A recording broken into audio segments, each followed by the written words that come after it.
even when you're doing it, you're trying to do it the right way and you're trying to do something selfless. Once you kind of start getting shine for it, you get pushback for it. Yeah, that happened earlier this year even, and it was a pretty hard time. Because like I was telling, I just like to do the work. I don't care for the spotlight. I don't care for the whole glitz and stuff. I'm like, look, I just want to do the work. We gonna talk biz on this one here. You know what I'm talking about? Big. Fuck this, man. I heard investment make the Forbes list. Amazon, the Rock Nation made investments himself. Go buy the building, don't be worried about the door split.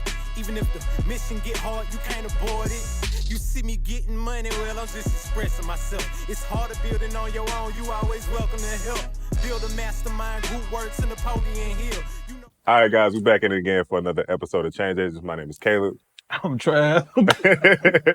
All right, and today we have our amazing guest, one of my great friends, Summer Joe, creator of Everyone Eats Foundation, S. Joe Studios, so on and so forth. So excited to have you here. How you feeling, Thank man? you. I'm great. Good. This one, right? Good. Summer Eats? Oh, yeah. Summer Eats. Philanthropy You know what I'm with an saying? S. Like, Research. you know what I'm saying? Research. Bars. Okay. Yeah. So Do you know about philanthropy? With an S? Yeah. I got it. Yeah, so I'm excited for this conversation, man. Like I would say, like just knowing you over the years and like the foundation that you built in photography, in food, so on and so forth. Like a lot of people have been, working in the culinary industry, but you've been able to like tie in your photography into your culinary work as well, and then also tying in the nonprofit aspect is just like dope to me. So like I just wanted to talk about that. Like getting your start in like photography, like what was that like for you? Big joker. Little joker. Ace. She just do everything, man. So I mean, as far as photography goes, from all the family reunions, any family events, I would always have the Kodak disposable camera. Okay. And I love that magic of just waiting for what did I capture and seeing those albums and creating them, those memories. Yeah. And just having that superpower to freeze that in time. So my grandma helped me get my first camera. It was a small, tiny little Panasonic camcorder that I took everywhere. And then in college, I invested in my own camera. Everybody was team Canon. And I had my A55 Sony. And got into sports photography from playing sports all my life, but I had to retire early. What sport? Track, softball, tennis, soccer, basketball, volleyball. Bro, she had the Sonys before Sony became like really popular. Yeah. Like, Fish over there like championing her right now. like what was your your first year that you had like a Sony? Because like for the people who don't know, man, me and Summer go back, bro. So like I would say like 2014, 2015, like we were shooting for the Falcons. Like she was working with a different organization. I was on the sideline shooting with the Falcons directly, and it was just like dope. We shot that whole season up into the Super Bowl together. So like just seeing the way she worked back then, bro, was just crazy. Huh? The 28-3? What's mine? No, stop. No. No, he's trying to be funny. Yeah, It was that game. It was that game. But like that whole season, bro, like she was. Bro, that game, not to cut you off, that game has come up 3 times since last night. Right. Because that's what Ish and Cody met at that game. That's crazy. That's a lot of history in that game. So they met at that game working in, I think they were working for some medical company. And the medical company had they took all their trainees and stuff to the game. I was like, man, y'all met on a tragedy, huh? And then to bring it full circle, our partner in our studio, his name Trent Brown, he played in that game for the Patriots. Did you see That's his first Super Bowl. I didn't even know Trent played in that game. Yeah, that's his first Super Bowl. That's crazy. Yep. Did you see that Tom Brady is now working with Delta? No. Thought that was pretty crazy to see. That is crazy. That makes great sense, though. So you told me your grandmother gave you your first camera. I didn't even know that. The So, grandma like, that you canceled on today? I did not. She was supposed to go with me yesterday, and she tried to reschedule. I'm the problem child on the podcast. I'm just gonna let you know now. So Love me, Granny Joe. every chance I get, I'm poking. But go ahead. So like your grandmother got you your first camera. At what age did you get your first camera? I think I was 8 because at 11 I made my first business card. That's crazy. There's people that's 30 that ain't, never mind. But go ahead. I made my first business card and I started shadowing photographers at weddings from family and friends People who were that getting 30 married. that don't shadow. Never mind. And then I added on to photography, added on graphic design, consulting, creative consulting, culinary, and event planning. Yeah. And those business cards have transitioned from 11 years old to college was when it was like my final business card.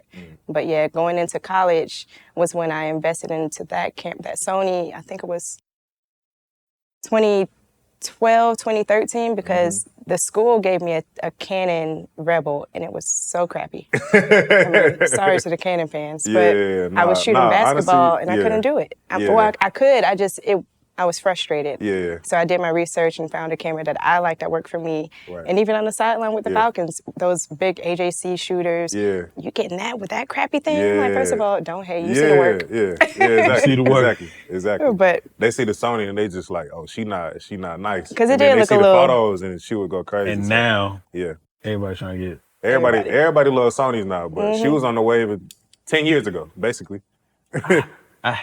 I hate that Fish is here for this conversation. So Fisher loves Sony, and he swears by it. He's gonna make me buy probably 3 more of them. Come on. But one thing I want to do just off of that, but on camera, like I want you, it's your ISO, right? Photography, graphic design, chef. It was another one that you just said. Creative consulting. Creative and consulting. How much you gonna charge us to just go and hire you as a package deal? Nah, I need on camera. What's the budget? You can get on. Right. So I can tell you how much I can do. The favorite best worst question in creative land.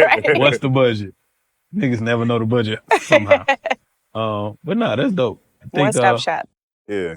How do you think your family and your upbringing incentivized you to be so like courageous to do all these different things? It's funny because I've been doing everything I do since I was a child. Like, you let my mom tell it, I planned my first event in kindergarten, came home with pockets full of change from selling invitations to my birthday party that was in September, but I was selling them in March. And that's fire. I believe that. My family was so chaotic, and we always had just big events, from cookouts to reunions to birthday parties, whatever. And I might have to do with me being a Virgo, whatever, but I organized it all. I just love to write everything down. I mapped everything out. I created froze those memories in time. And to the point I couldn't wait till it was my turn to plan Thanksgiving, couldn't wait till it was my turn to plan the next family reunion. I just love to do it and didn't know that would be my career path, but it just all fell into place. So you got a birthday coming up? Or did it just the 17th. Hey, yeah. Happy birthday early. Thank you. Yeah. Don't know what I'm doing, but I might figure it out after this. I was about to say, you're not going or to during. Your birthday plans. September's a bad month for me for birthdays. Because there's so many of us. Cost me a lot of money. Yeah. It is a lot of us. Just like Saturday's this upcoming Saturday is my mom's birthday. And my mom is a twin. Her twin sister is deceased, but, we still celebrate for both. Then, I just got a lot of September joints. So, I guess I like Virgos. I'm not big on astrology. But I guess I like Virgos. New Year's was a great time for a lot of people. Yeah. So I really want to talk about, like, what was that transition like for you, just diving more into just your culinary skill set? Like, I know you started out with photography, but, like, when did you really just pick up, like, the value that you bring as a chef? You know what I mean? So, like, what was that process like for you diving into that? So, how old was I? I was probably 7. A lot of everything started when I was really young, because I spent a lot of time with my elders, my great-grandma, my grandma. My grandma taught me how to bake. My great-grandma taught me, like, all the skills I needed in the kitchen. My mom taught me how to survive, like making grilled cheese, doing the real. I call that college cooking. I can college cook. Boiling water. That's as far as it goes. How to turn the oven off. Yeah. But my great grandma taught me. My great grandma taught me how to, like, fry chicken, make the collard greens, like all the soul food. that I know and love. And how it all started was when she was watching me. You know, I'm watching her stories with her while she's in the kitchen. And she's like, "You hungry, baby?" "Yes, ma'am." "Well, you need to get your ass in here and learn how to cook." Yeah. And learn how to cook. I started. And I just enjoyed it. I love, like, I consider myself an all-around creative because I love to figure out, okay, what flavors can I mesh together? Okay, try this. See, my family just likes to eat. They don't care how it looks. So one Thanksgiving, I made it all cute. You know, it was all gourmet, looking real good, like Food Network. Yeah. And it was good. They loved it. But they're like, what is taking so long? You don't have to look cute. It just need to be good. It's like lingerie. Told you on the problem. Travis Cochran. That kind of started it, and that's when I even compared my family to Gordon Ramsay because they were my toughest critics, and I just love that challenge of them making me better and making me want to make it like the best thing they've ever tasted. Yeah. So then that's when I started Summer Eats, just having my socials on Sundays in my living room. So that's what year? That was 2014, 2015. How much of that do you think is your love for cooking versus your love for hosting? You know, I think it all goes to a love for hosting because I love to see people having a great time, enjoying themselves, coming as strangers, leaving as friends. And that whole of, it's not about, however that quote is, about how you made them feel is what they remember most. So I think that is, I like that question. I think that's it. Try. I mean, because people always ask, like my mom always asks too, what's your passion? And I've always enjoyed serving people, whether that was through any of my assets. And so from the hosting standpoint that he mentioned, that's how you was able to curate everybody, everyone eats. I'm sorry. And other events. So just to dive into that, like what was that process like transitioning from like Summer Eats to Everyone, Eats Foundation? So Summer Eats started in my living room from like 15 people, then 30 people. At this time, my living room in this apartment was like on the first half floor, so I had like a yard situation too. So when it was getting over capacity, I just opened the windows and used the yard too. And then I had a friend that offered a garage space warehouse where we turned that out, moved my living room, not so physically, but transitioned the concept into this warehouse where it hosted up to 200 people. But how that transition was, after every Summer Eats, we'll have a conversation, throwing the ball around as a mic and have like deep dive into what is going on in our community, how can we really be the change we wish to see?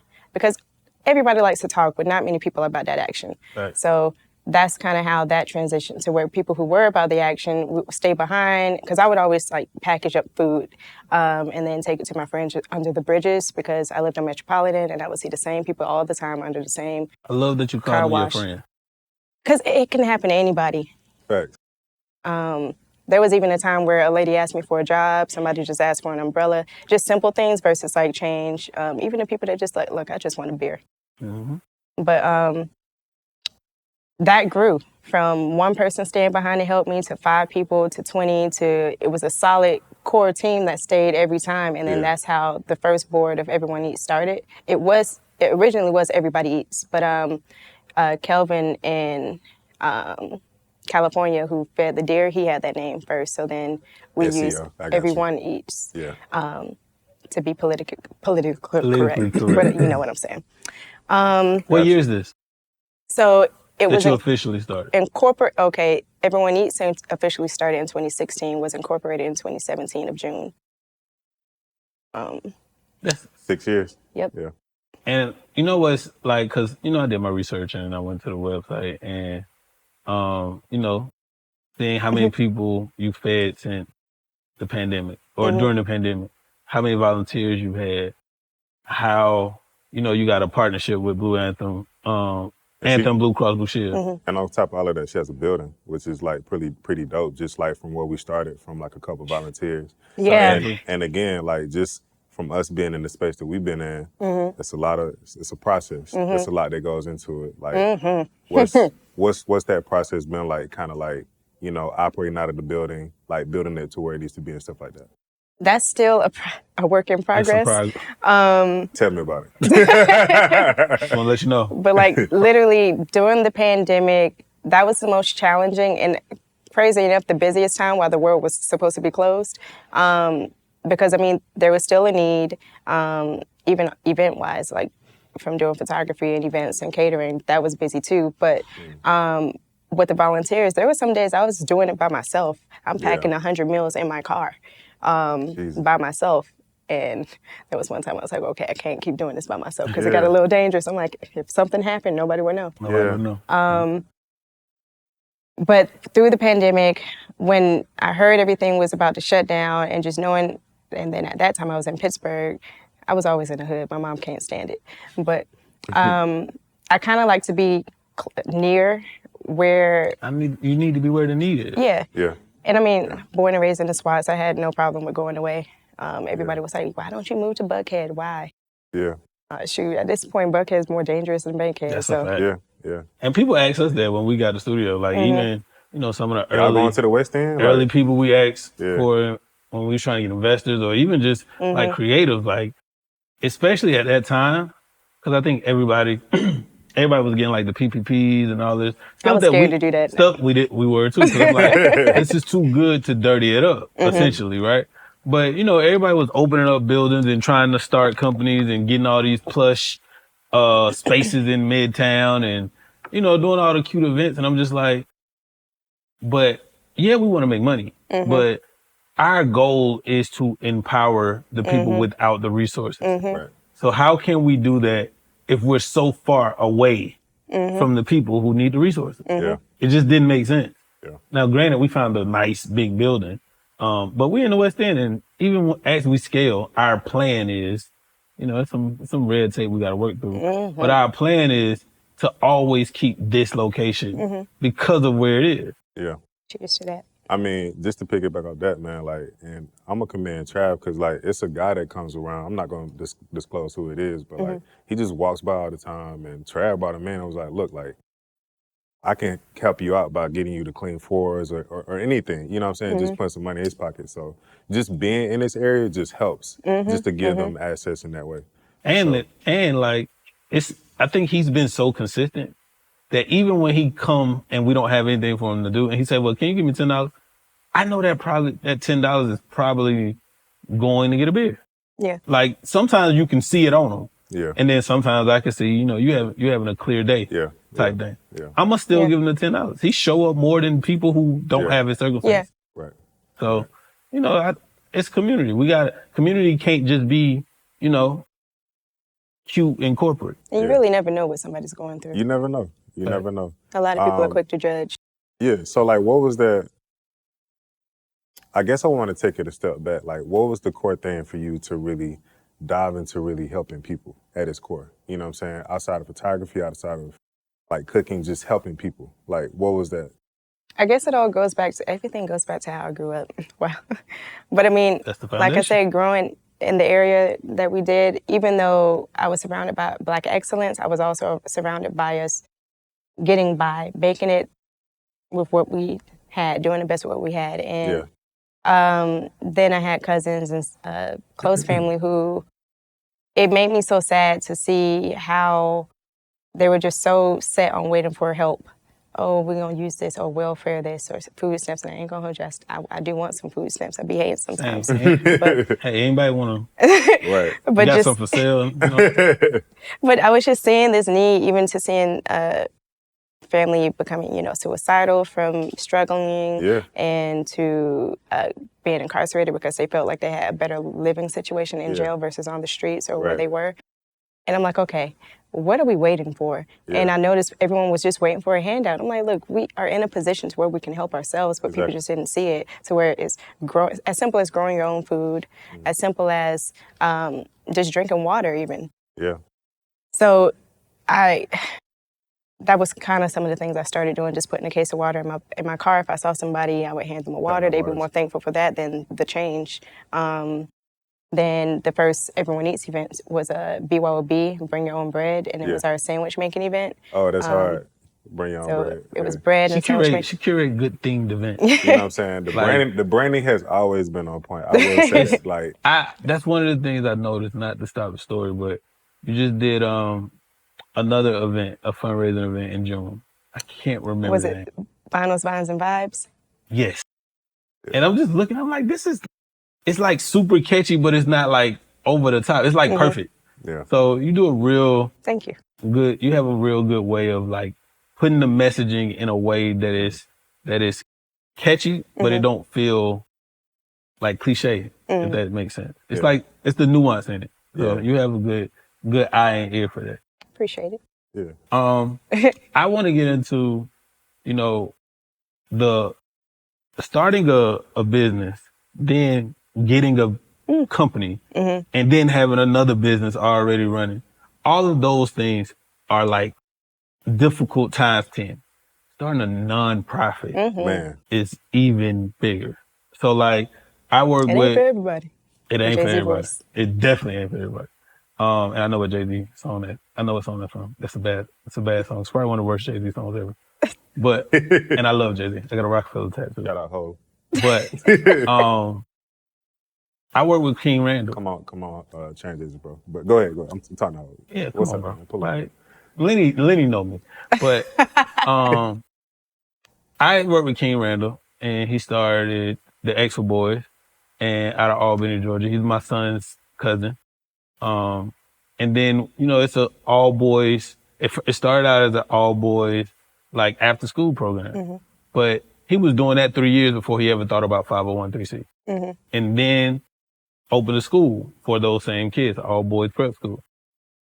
That's when he started getting into the 501(c)(3) territory.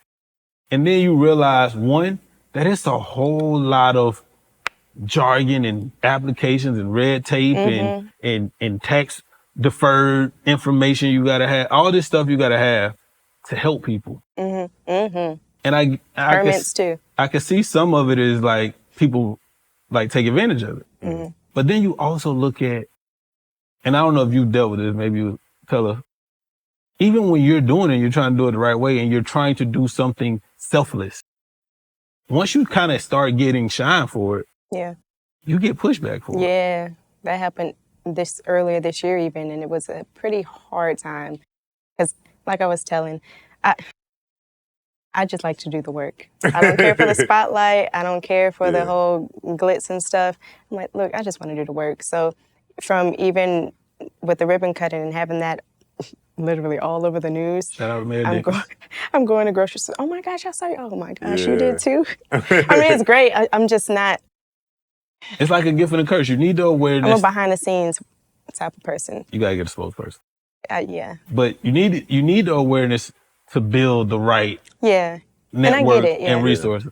Yeah. But on the other hand, it's like, that's not what I'm doing it for. Yeah. And that's the pushback I was getting. People thought I was doing it for clout, doing it for all this, you think this, and just a lot of negative energy around that. And it's just like, that's attention. Not even what she's doing it for. Right. You know what I mean?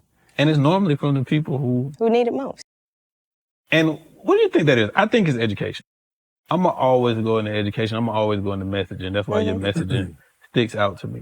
But somewhere along the journey of Black culture and, impoverished communities, we get taught that the person that can help us that's from here is the person we should fight the most. But to piggyback, it's interesting because with that being the case, it's not until somebody co-signs that everybody F's with. Like, for instance, say Lil Baby wants to do something. Oh yeah, we support it, but I was already doing this. Yeah, exactly. And you knew it. Yeah. It's not like you became aware of it because of the... It's like all of a sudden they forgot. Yeah. And now it's like, oh, this person approved it, so like now I'm going to like mess with it. Go from hating to being a bigger supporter. Exactly. Oh yeah, I known them from way back. And it's just like, nah, don't And then if you don't now. let them get that off, now they hate you 10 times more than they did before that. It's such an unfortunate thing, man. But and that's why, like, even when we do stuff here, the first year we didn't have a website by design because it was literally the same thing. Like, number one, we wanted to really get in and plant our feet and get systems in place, which is a a constant process. You're gonna always need to I made redefine. my first website in 2016, 2015. But even before that, I didn't really do much promoting. A lot of my success came from word of mouth. Exactly. Yeah. And granted, I got Caleb, so the word of mouth kind of travels a lot. But that's what I was telling him, like, I don't want to just be another person pushing, oh, I'm an entrepreneur, look at us. But it was people who knew that whole time. Caleb come in here and shoot, 5 T-Pain videos though. And they the first ones in our DM. Y'all don't even, y'all don't think we think about this? Like, I only hear from you when we post the star content. Yeah. We could post 15 change agents. Yeah. We could post anything. The minute we post Lil Baby or one of those. The energy's different. And it's just like, yo, like, just make it make sense. Just be consistent with what you're saying. You know what I'm saying? Like, whatever, just stay on whatever side of the fence it is. Don't be bouncing back and forth. That's my whole thing. But I mean, I'm going to still help. I'm going to still be there. But for sure. It's just, as far as people want to be let in and get all close and getting the benefits, no. Exactly. And I'm going to help you, even if I know you don't like me, but the form of service you need is where my heart is, I will still help you. Yeah.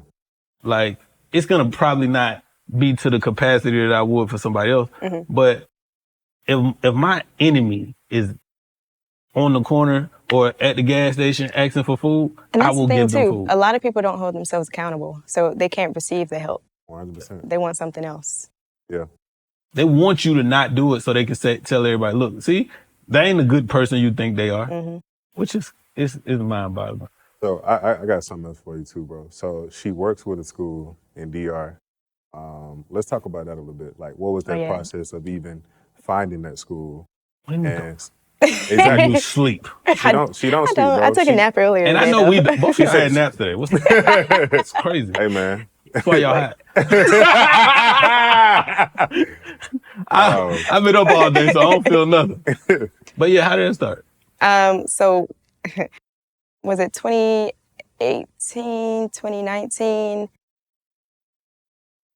But I've always gonna sound a little corny. I love Michael Jackson. Corny alert. But so like the song Heal the World, Make It a Better Place, that really resonated with me. And then Whitney Houston, I Believe the Children of Our Future. Anyway, I love music. I feel you. These are great songs, but it's definitely kind of... But it wasn't that corny. Music influenced me. Music I get it. influences me. Those are great songs. And then, Jay-Z influenced in the beginning. I mean... and then bringing it Man in the Mirror. Like, either way, I wanted this, whatever I do, to be on a global scale. Everywhere I go, I want to make an impact. So my co-founder was already putting together a retreat in DR, and I reached out saying, hey, let's include a community service wing to this. Oh, yeah, I like that. Okay, bet. So we connected with the middleman who was helping with the logistics of where we were staying and transportation. So we asked them, hey, what organizations or schools can we connect with to make an impact? So then they let us know about a small school in Las Terrenas where the government doesn't fund the education of these kids, to where the teachers are working for free and they're volunteers, and all the supplies are through donations. So we decided to adopt it. And we made an Amazon list. So we took a bunch of chairs, school supplies, alphabet, letters, stickers, pens, pencils, markers, crayons, just a lot of school supplies. That's amazing. And it was so cute taking the volunteers out there. I think it was like 10 of us, but learning Spanish together, because I didn't think about it like, oh, these babies don't know Spanish either. Yeah. We're all learning it. So we're all like, uno, dos, tres. That's funny. A, B, C, D. But I want to continue to do that. Like, I definitely want to expand to Africa. Just like I said, global. Yeah.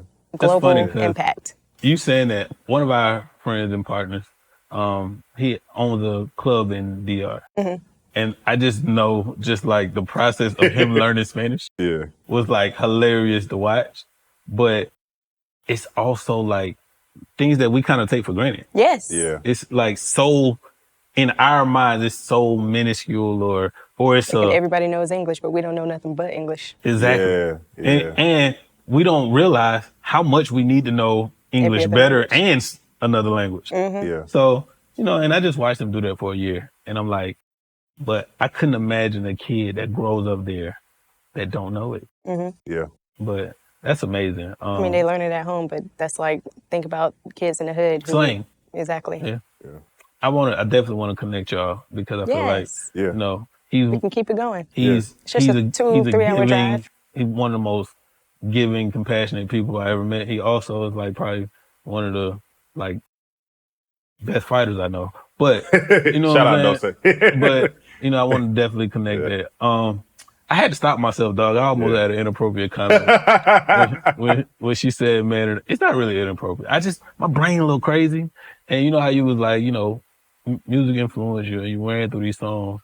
And when you said "Man in the Mirror," I'm like, damn, I wonder did that help her forgive Chris Brown?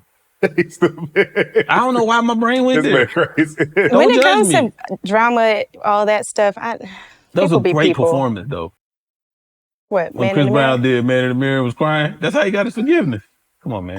Put the clip in. I don't remember that. Oh my God. You was working. Put the clip in. What was it? BET Awards? It was BET Awards. It was like, once he wanted to date Rihanna again and he had to, get all punishment, so he was crying. It was great. We're gonna put the clip at the bottom of the screen. Okay. I'm not really I'm not really a Chris Brown fan or anything, but it is what it is. Now, a little more of my craziness. Okay. You know what? Before we get into the crazy, I think you're the perfect person. So we're trying these new segments out. I think you're the perfect person for this segment. Okay. We have a segment called Business Loan. Okay. And all it is you giving a person business advice, because really information is currency. So if you Miss Queen of 17 businesses on 3 continents and a nonprofit and counting and you lettered in 5 sports and all these different things, what's the best advice you can give someone to start a business or start something that they've been putting off? Write it down. Create a skeleton. Make it make sense. Organize. Find those people to either become your investor or influence or some type of mentor. Talk to people, not anybody though, somebody off of that list of your research. And now I'm really not the biggest fan of getting a loan. I don't like to owe anybody anything. But also, so I'll go back on that, save. Really think about what do you need versus what you want, and live below your means. And really invest in yourself. I think that's pretty solid. Yeah, and just do it. Learn what you need versus what you want. Yeah. Hey, man. Bars. Hey, man. Should have been the first sentence of the Bible. That's crazy. What's your business loan? My first business was called Summer Everything. It was a website where I sold some of everything, and my mom helped me with that. Again. Just tagline. Why you don't do graphic t-shirt? That's coming. E-commerce dropping soon. My business loan advice is essentially study it before you start it. Study exactly what it is. Like before I picked up a camera even to do photography, I spent I would say 3 months just on YouTube. Like understanding what a camera is, like what it does. Is this something that I really want to invest into? Right? Then I would study it for a certain amount of time to see if I really even like it for real. You know what I'm saying? Versus it just being like something I'm excited about in the moment. You know what I mean? And that's two very different things. We all know that. That's why so I can't study it before you start it. That's why I can't edit. Like my mom always told me, if whatever you choose to do, make sure you're the best at it. Right. Thanks. I did a lot of research. Like I love Annie Leibovitz. Yeah. I actually tried to call her back in college when I was doing my senior project. Yeah. But I called Condé Nast and I got to talk to Anna. But Anna, the photographer, she wasn't available. So then I asked for a job and she laughed at me. But I mean, probably get a job now. Yeah, probably. You don't need one. You got 9 businesses. I can probably fit in one She's more. like, I got 7 free hours a week. My business loan advice is figure out the people you need. Yeah. Mm-hmm. Because we know what we need or what we want. You know, all of these things when people are like embarking on something, especially Black people, we have this, I can do it all myself. Yeah. Figure out who are the people you need and how much they cost. Yeah. Because once you figure that out, number one, you won't try to underbid people. Exactly. And if you underbid people, then you're not going to get the best out of them anyway. Yeah. And sometimes you could say, hey, I know this is a 25, like me and Caleb was doing a bid for somebody the other day and we was talking about an art director, that's $2,500 a day. Great. Mm-hmm. I might know that coming into this, so I put that in my budget or I put that in my projections so I can raise that money. But I'm in that process, I might say, hey, you're a great art director. Here's my idea. Mm-hmm. I know you deserve $2,500 a day. I can pay you $800 and either give you equity or we figure out something on the back end. Mm-hmm. But I first got to know that I need an art director. And I first got to know that an art director averages this amount. So my best advice is figure out who you need and how much they cost. Yeah. And then build that into your plan. Don't plan to figure out how to not need them because you're going to always need them. Can I add something? Go ahead. One more gem or business loan Yeah. is to just do it and build it, and with consistency, they will come. Because I think a lot of people, when you said building your team or finding those people to help, sometimes that slows you down. Yeah. Because you're going to keep on waiting for never. But the key thing, like you said, is just consistency. Mm-hmm. Just like really sticking with it. And man, we all know between the three of us, people who have been very inconsistent, but the expectation that they have of you be outside of what they're really showing up and doing and providing for you. So just be consistent. You know? Now I gotta get into some bullshit a little bit. Just a little bit.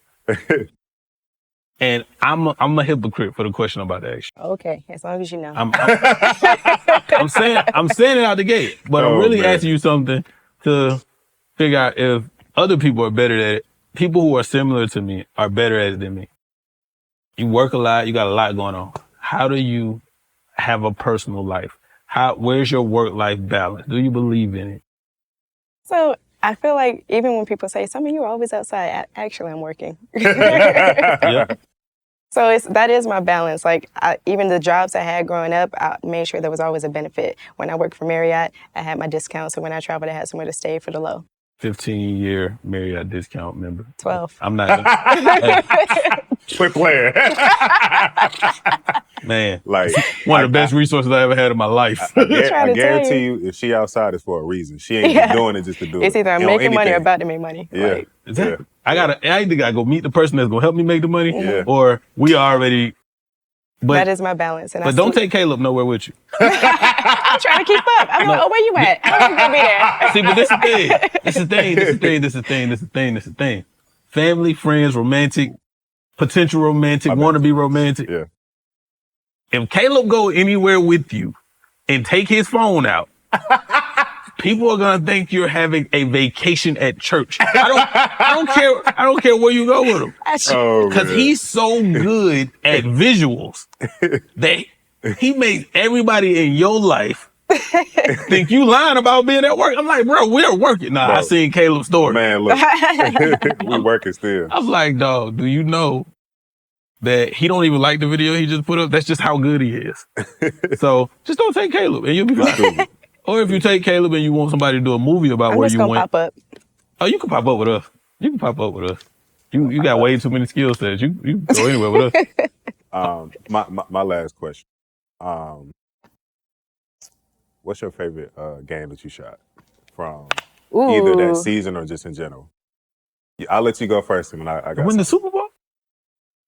To be honest, I ain't even shoot the Super Bowl, bro. Like they ain't even. So like I was like on some like intern seasonal ticket sales rep type like shit. That was my role. Tell them niggas you got season tickets now though. Hey, look, man. You know, I can go down to Can the I office. actually get those for my birthday? We play Green Bay. I got you. We'll talk about that. I'm definitely gonna tie in one of your services for these tickets. Yeah, we got you. My favorite. Yeah. Or what was just, that one? Oh my gosh, what was the one where Vic Beasley got the touchdown? That was lit. It was so unexpected. I forgot what week that was. Me too. I forgot who we were even playing, but that was a favorite. He never scored?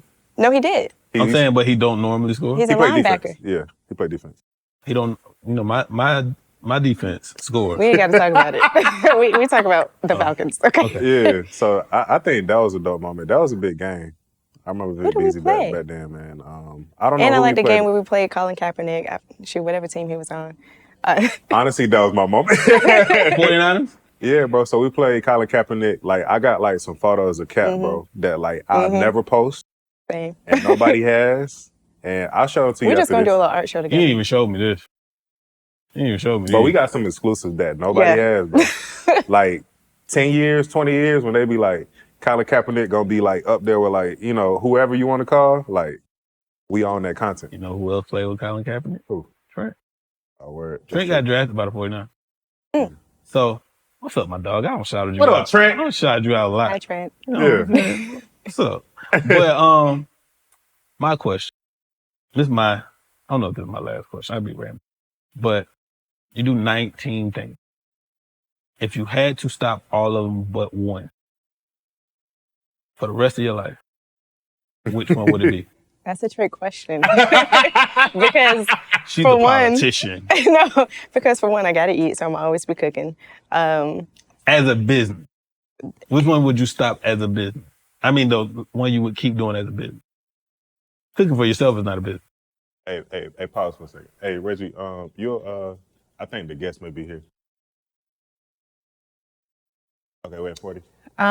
Just call him if you can. Call that number. All right, then. Bless you. Again, like I said, that's a trick question because everything I do, it all goes together as a one-stop shop from the event planning to the graphics to the photography to the culinary. So I'm just gonna put it. I would just put it all as my creative services. I'm gonna just keep doing that. I'm gonna let you dance. I'm gonna quit doing that. Right, if anything, I would. So now I get to get another question. But I was saying, if anything, I would quit the W-2 jobs, and I'll keep my 1099s. I said facts. I said all of them but one. But that means I get another question. Okay.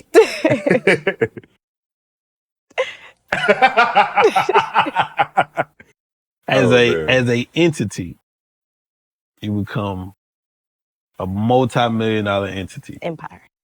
Yeah. Or you find the love of your life for 50 years. Somebody asked us on Instagram if you had to pick between your career or love. But that's what I was confused about. I'm like, my career is my life. That's what I say too. I'll never love you more than I love my career. It's literally, I do it naturally. I do it naturally. So it's just like, once I have a family, find the love of my life, it's all going to be all together. You media trained. Huh? You media trained.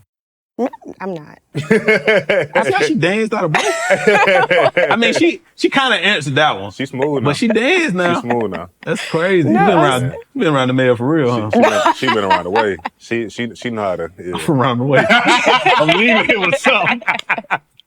But no, it's been amazing having this conversation with you, Summer. It's like it's been years since I've like actually seen you for real, man. We've been working, but I haven't been like not seeing the work that you have been doing.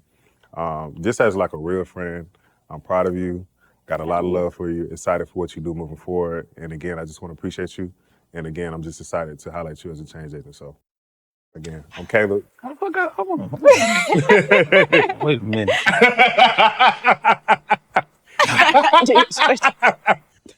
No, but it's been very great. Yeah. You got on Iverson's too. So, I mean, I couldn't top the shit he said. So I'm trying, bro. Oh man, all right, we out. Thank y'all for having me. Cool. Appreciate you.